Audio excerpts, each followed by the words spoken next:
attention with this wood, and I don't know, I took enough that there was some left over, but I made a crest, a shield for Frank Pirman, an old athlete, a superior athlete here. He played football. He was on the undefeated 51 team, 1951. I asked Brian, my teaching colleague, who teaches graphic design here, how does Frank feel about the passing of Minahan? And he said, well, you know, he left a lot on the field out there, and he always went to the games. So I said, maybe I can find some material and we'll make a memento of some sort, a souvenir. That's really all I wanted to do.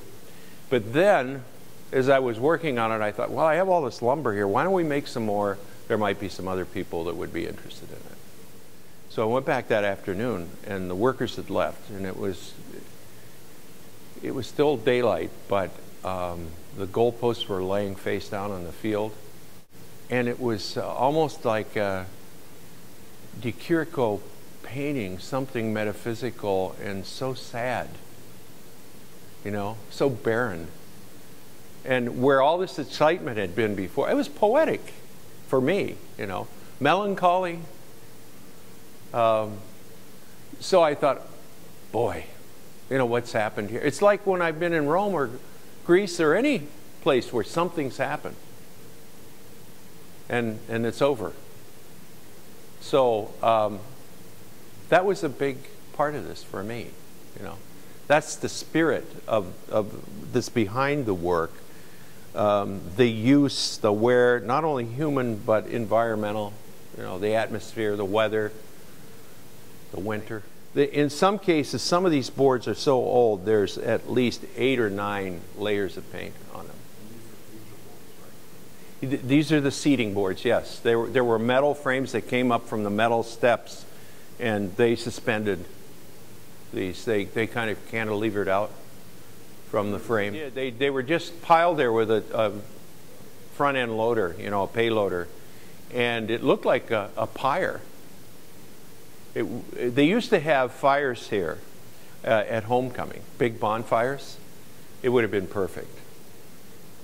After I just kind of felt my way through Frank's, I knew exactly what to do.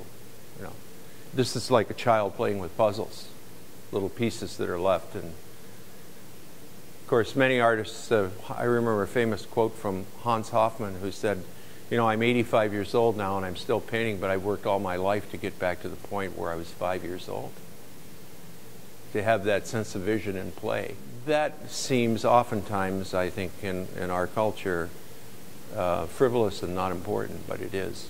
You know, they're rather iconic. They're a simple shape, but the shield comes from, of course, the St. Norbert Knights and the fact that that's been present on the knight and the horse. If you arrange this, you have this heraldic medieval pattern here.